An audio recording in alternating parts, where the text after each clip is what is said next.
evening. My name is Smigielski, and this is my husband, Mark.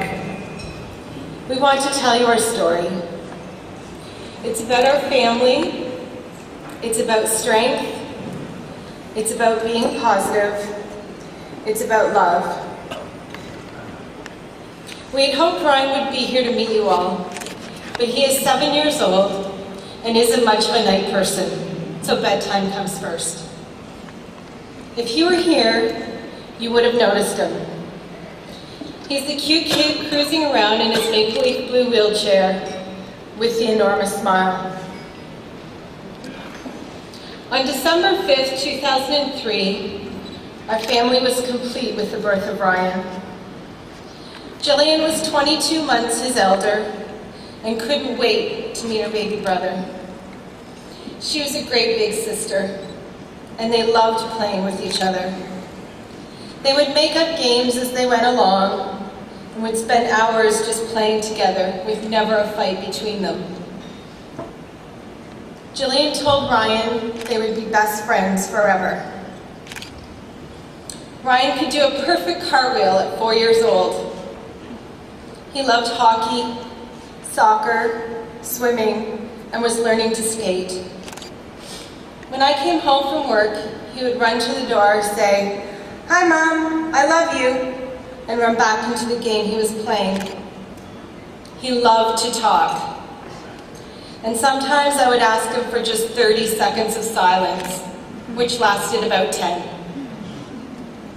Ryan was a character in every sense of the word.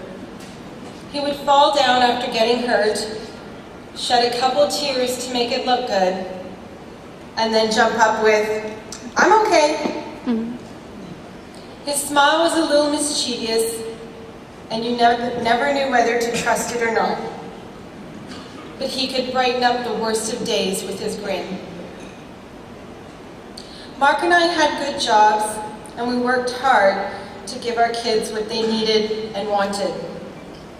Our family was on top of the world. Life was wonderful. All that changed on April 18th, 2008, a devastating change. Ryan was getting a cold and feeling tired the night before. He fell asleep on the couch without eating his dinner. Being very groggy, he asked me to snuggle up close to him on the couch. And that is the last thing he ever said to me. Ryan fell into a coma overnight from a hypoglycemic attack. We tried to wake him up in the morning, but he didn't respond. Mark called 911, and the paramedics measured his blood sugar at 0.8. He was rushed to Bowmanville Hospital and then airlifted to Sick Kids. I remember looking into the eyes of one of the doctors in Bowmanville and asking him if our son was going to die. He didn't respond.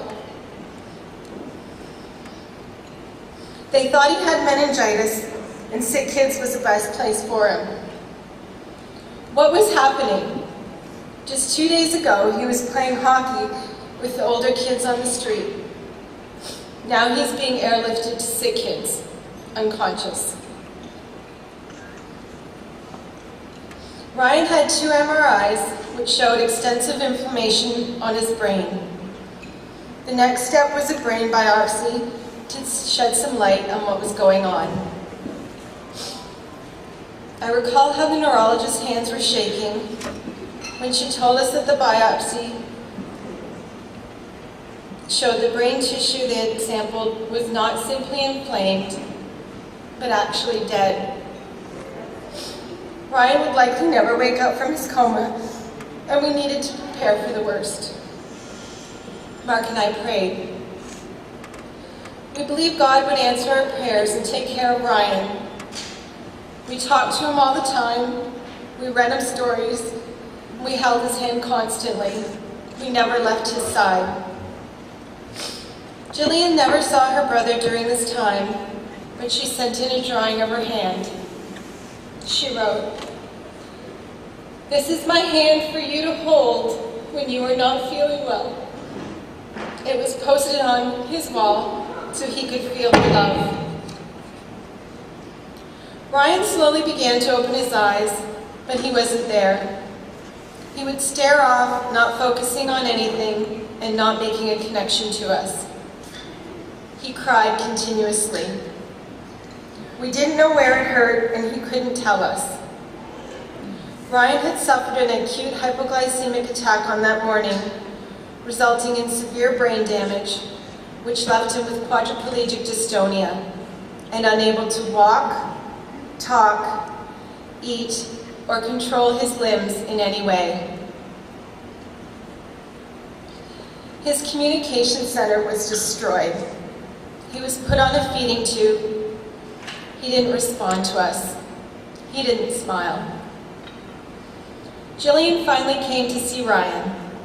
We carefully executed a plan for her to see him when he was at his best, and only for a short period of time.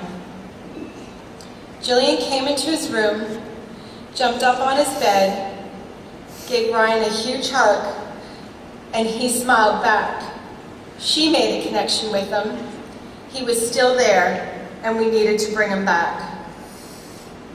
Ryan and I spent 6 months at Bloorview Kids Rehab.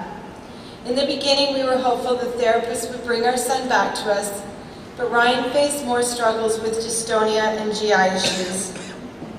He progressed very slowly, and we realized that his recovery was not as certain as we had hoped. While we were happy to return home, Ryan was not at the stage where we thought he was going to be. Our family had changed. Mark and I didn't know what to do. For 4 years, we had a perfect child, and now we have a child with severe disabilities. We didn't know anybody else with a disabled child and had no idea how to deal with our new family. We knew one thing. We needed to stay positive for Ryan, for Jillian, and for us.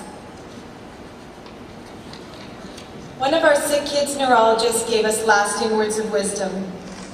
While uncertain about Ryan's state, she pulled us aside and said, just take this one day at a time. Don't worry about tomorrow, next week, or next month. Just get through today. Within days of coming home from Bloorview, I had one day at a time scrolled on our kitchen wall. Not a day goes by that I don't read my wall to get through the day. Ryan's recovery is going to be long and uncertain, but he will get better. I came up with Mummy's non-negotiables. Ryan needed to walk, talk, and eat again. We believed in Ryan. We could tell that he understood us, so we needed to put all of our energies into his recovery. Mark and I decided that I would leave my career. Our priority was our family and Ryan's recovery. He continued daily therapy, and we worked at home with him every day. We centered our life around Ryan and his recovery. Not to our surprise, Jillian is his best therapist. If Ryan is going to do something new, it's going to be for her. They still share a very special bond. During the summer of 2009, I started feeding Ryan orally again. First mashed potatoes, pudding, and then anything pureed. Now he eats orally during the day and is supplemented with a G-tube feed overnight. 1 non-negotiable down, 2 to go. The hardest 2. Our family was managing, but things were tough. Ryan's endurance is low, and he isn't able to do many of the things he once did. It is very easy to stay in our house and shut ourselves off from the world around us. We had lots to be depressed about and lots to worry about. But somehow, we needed to make things work. We needed to be energized. We needed to enjoy life again. And that is where Starlight comes in.